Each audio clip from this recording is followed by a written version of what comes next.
During the mid-1980s and 1990s, Japan was the Wild West of street racing. Everybody was racing everybody, and it became so much of a problem that in 1989, Japan put out a law stating that automotive manufacturers cannot produce a car that has more than 276 horsepower. However, this did not stop people from modifying their cars. Many clubs and teams were created, but one group stood out the most. This was the Tokyo Midnight Club. This was a group of highly skilled, wealthy, and secretive street racers who spent millions of dollars building some of the fastest cars in the world, which they would then race in the streets of Tokyo at midnight. Many people knew their name, but few knew who they actually were. Who was behind all this? And how did a fatal accident killing multiple people end the whole thing? I'm gonna answer all these questions in today's video, but before I get into this video, I just want to say that I do not condone any street racing of any sort. Don't do anything I wouldn't do. So in 1982, the Midnight Club was officially formed, and it consisted of highly skilled and dedicated drivers. It all started with one man, and this man's name was Yoshida-san. Yoshida-san founded the Midnight Racing Club racing his Porsche 911 930, which was tuned to produce over 700 wheel horsepower. This is absolutely insane because this is the 1980s. He brought in 3 other experienced drivers who were workers in the Japanese car industry. There's only 2 that we know about, but this is Kato-san, who was the vice chairman of the club, and Yamada-san, who drove a 600 horsepower Fairlady Z. Even after a couple years, this racing club only had a few members. It was just another club racing on the Tomei Expressway. This was a popular road for Japanese street racers because of its relatively straight roads, but street racing on the Tomei got a little out of hand. People would go to the service stations along the road to try to get a glimpse of these high-speed street races. Unfortunately, this led to overcrowding and then to death. As you can imagine, police then heavily secured the area, and street racing pretty much shut down there for good. But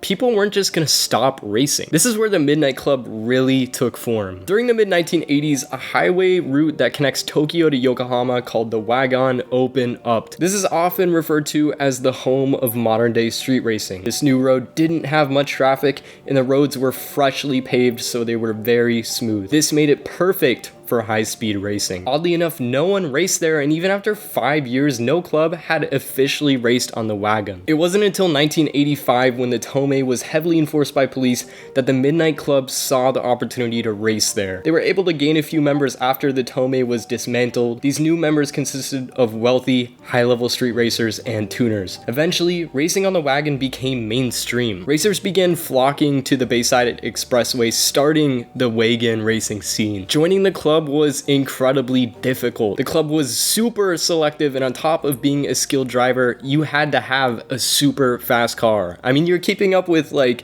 the fastest cars in the world during this time. Your car needed to be able to achieve and maintain a speed of 155 miles an hour. Most people in the club said this is a lot easier said than done, because really you needed to prove that you as a driver could maintain these speeds, not just your car. Many members of the Midnight Club were wealthy business owners spending millions of dollars modifying and tuning their cars so they can reach these speeds. Eventually, they became the dominant force on the Wangan, and people from all over Japan started signing up. Yoshida, the chairman and founder of the club, decided to set stricter rules so they would maintain the high standard of their midnight name. After these new rules, it took an apprentice about 1 to 2 years to become a member. And apprentice racers had to attend most meetings unless excused by the chairman, Yoshida, or any other senior member of the Midnight Club. Some racers who were not in the club did make their own midnight stickers, and it was duty for midnight members to peel off the banners of the imposter cars. Most midnight racers would gather at Yoshida-san's Porsche tuning shop, gas stations along the Wangan, and even a family diner in the suburbs of Tokyo. I actually think this is really funny, just a bunch of like dudes about to race, and they're like, you know, just eating like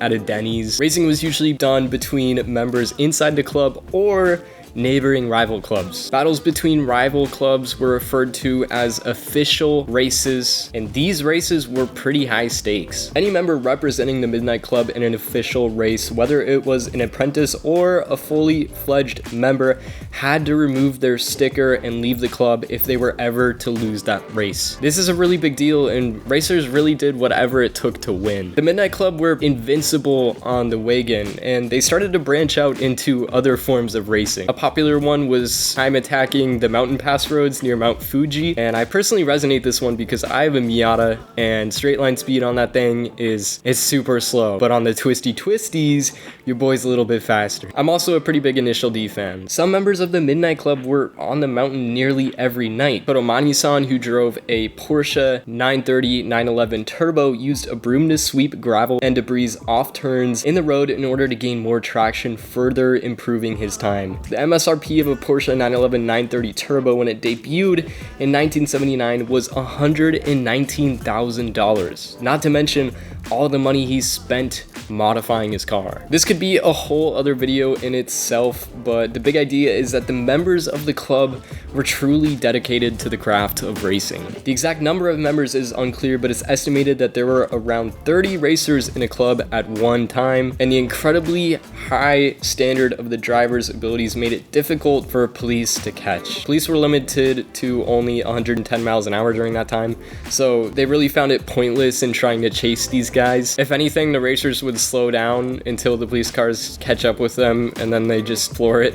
They simply found it impossible to keep up with the Midnight Club racers, and on top of that, club rules prevented members from revealing any personal information about themselves. In the event that some members were friends outside the club, they were required to keep silent about it. The club was highly anonymous, so much so that the meeting places would change every night, and the exact location was disclosed in the classified ads of newspapers. The professions of only 2 drivers were ever revealed in a 1995 Max Power article. This article stated that one was a property developer and the other member of the Midnight Club ran a car dealership. The majority of the members remain anonymous until this day, but few have revealed themselves to be a member of the club years after they resigned. Not only did these drivers have skill, their cars were perfected and tuned for speed. Members' cars included some of the most iconic JDM tuner cars of all time, like the Mazda RX-7, Toyota Supra, or Nissan Skyline, but the fastest car in the club was Yoshida's Porsche 911 Turbo. This thing was absolutely crazy. It started as a stock 1979 930 Turbo,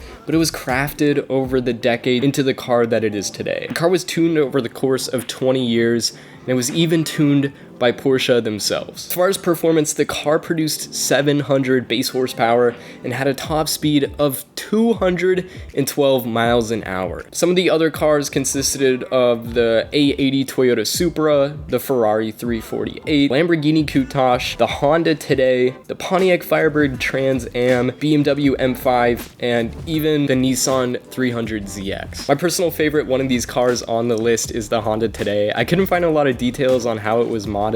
I assume it's just a big turbo or something, anything forced induction, but it's just funny to think that the Honda Today could keep up with like a Lamborghini Countach. This is where the club started to fall off, unfortunately. The club had a code of ethics, and their number one priority was the safety of other road users. Reckless driving was simply not allowed, and if you were caught with any acts of reckless driving, you were kicked out of the club. The club disbanded in 1999 when a group of Bosodoku bikers were racing the club. The bikers ended up leading members of the Midnight Club into a busier, higher traffic area of Tokyo, and this is where there was a big crash. The details are kind of hazy, and some people say only one person died, some say there were 2 members of the Midnight Club who died. We do know that 6 people were hospitalized due to the crash, and at least 1 person died. This caused the club to disband immediately that night, and they faded away into the shadows of Tokyo. Since then, Yoshida, the founder of the team, is not running it anymore, but the club is still strong with around 30 members today, but they're no longer street racing. You can still spot some of the Midnight cars on tracks going faster than ever. Though street racing in Japan has dwindled, late night racing clubs still exist, but because of the influx in police force, they have to be more secretive than ever. The Midnight Club made a huge influence on car culture, and we still see elements of early wagon racing today.